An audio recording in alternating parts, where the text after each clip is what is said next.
Imagine this scene. Before the sun fully rises, a teenage golfer only 14 walks onto the driving range. A thin layer of fog floats above the grass. He settles in, fingers wrapped around the club with a level of control most players spend a lifetime chasing. He takes a single swing. That's it. The strike explodes off the tee, sharp and powerful, sending the ball soaring nearly 300 yards through the quiet morning air. The instructors watching don't react. They don't have to. What they've just seen is rare, something that almost never comes around. But there's a part of this story few people talk about. Behind that flawless motion, behind the growing list of tournament victories, behind the constant comparisons to one of golf's all-time legends, there's another figure. A mentor, a strategist, someone operating quietly behind the scenes, shaping every detail, mechanics, mindset, and decision-making that's pushing Charlie Woods into uncharted territory within the sport. I spent months trying to secure this conversation. Each request met the same response. No interviews, no statements, no access. The Woods family is famously private, guarding their process and shutting out the non-stop media attention that follows them everywhere. Then something shifted.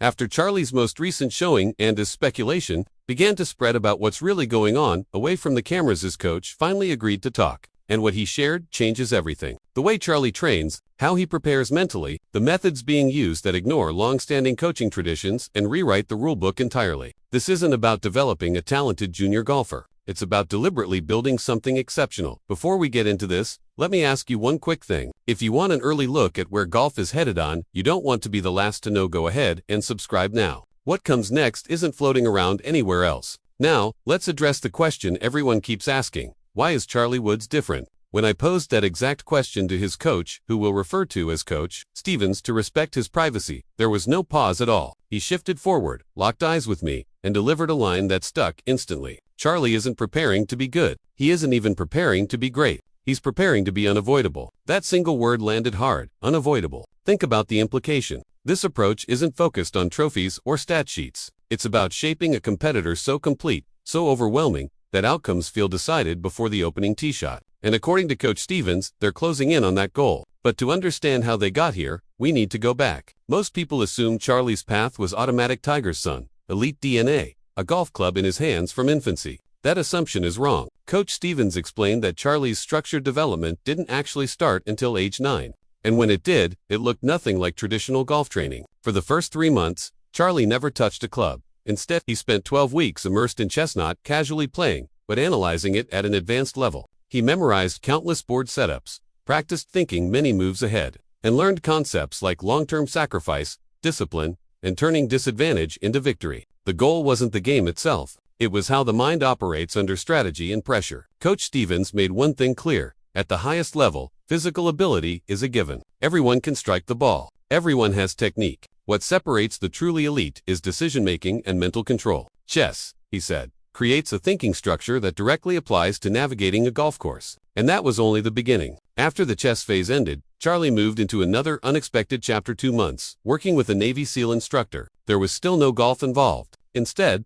the focus was on breathing, controlling stress, and functioning under extreme pressure, the kind where a single error has serious consequences. Coach Stevens said Charlie was placed in situations designed to exhaust him physically while forcing him to make critical choices with limited information. The objective was simple but brutal: disconnect mental sharpness from physical fatigue. Because at the highest level, clarity under pressure is everything. Charlie's swing wasn't shaped by online tutorials or modeled after famous professionals. Instead, it was constructed from the ground up using advanced biomechanics technology typically reserved for Olympic-level athletes. The team studied thousands of swings from the most accomplished golfers ever recorded, dissecting them frame by frame. They isolated the most efficient movement patterns, pinpointed how energy transfers through the body, and then designed a swing tailored specifically to Charlie's physique, muscle composition, and neurological timing. Coach Stevens even showed me the numbers on his tablet. According to the data, Charlie produces club head speed that's 17% higher than the average PGA Tour player while using 12% less physical exertion. That efficiency means he can sustain power longer, remain steadier throughout an event, and reduce wear on his body as tournaments progress. This isn't raw ability. It's calculated design. 3 times each week, Charlie practices something known as negative visualization. For half an hour, he sits in complete darkness and mentally walks through worst-case scenarios, missing decisive putts, losing events he was expected to win, letting down the people closest to him, falling short on the biggest stages. Coach Stevens explained that most people swear by positive imagery, but that approach misses something critical. The mind needs to experience failure in a controlled setting. That way, when real pressure arrives, it's already familiar. The fear no longer has control. Then there's how Charlie approaches competition itself. This was the moment Coach Stevens really caught me off guard. Charlie isn't measuring himself against the field. He's measuring himself against his own potential. Before every tournament and practice round, they establish a benchmark based on Charlie's highest possible performance. If he shoots a 68 and wins, but the internal target was 65, that result is logged as a loss.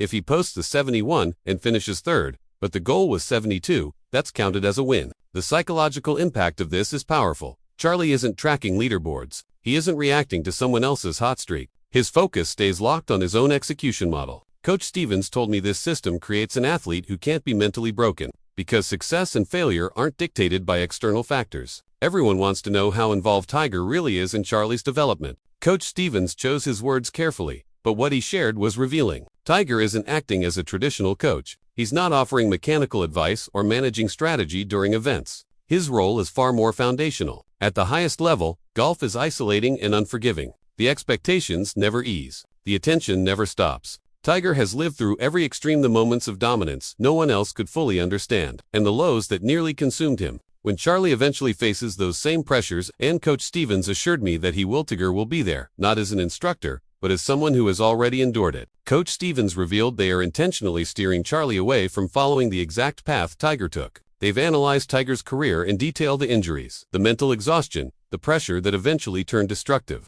Charlie's journey is being built with those lessons already accounted for. That means a lighter competition schedule, increased recovery periods, dedicated mental health support, and a protected life beyond the sport. The goal isn't just success, it's longevity. This is where the narrative takes a turn. Charlie isn't surrounded by just coaches and trainers. His inner circle also includes a performance psychologist, a nutrition expert, a movement science specialist, and unexpectedly, a professor of philosophy. Once every month, Charlie meets with this professor to talk through concepts like purpose, personal identity, meaning, and how to create a life that remains stable whether outcomes are wins or losses. As Coach Stevens explained, the goal isn't simply to develop an elite athlete, but to shape a grounded person whose profession happens to be golf at the highest level. What surprised me most was the long-range vision. Coach Stevens isn't working off a short-term roadmap. There's no 5-year sprint, no urgency to fast-track Charlie onto the PGA Tour. Instead, everything is built around a carefully structured 10-year progression. Charlie will turn professional only when every part of him is ready, not just his swing,